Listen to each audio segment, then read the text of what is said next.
આગાહી નહીં, બેવડી ઋતુ સહન કરવા રહેવું પડશે તૈયાર। સવારે ઠંડી તો બપોર બાદ અનુભવાશે ગરમી।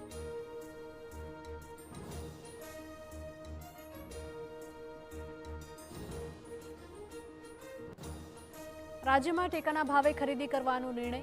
9 નવેમ્બરથી શરૂ થશે ખરીદી। મગફળી, સોયાબીન, મગ અને અડદને મળશે ટેકો।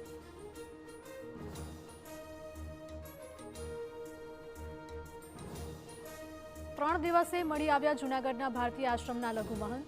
જંગલ વિસ્તારમાંથી પોલીસે મહાદેવ ભારતીને શોધ્યા।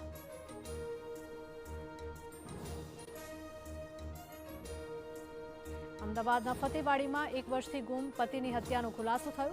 પત્નીએ પ્રેમી સાથે મળીને હત્યા કરી, રસોડામાં દાટી હતી લાશ।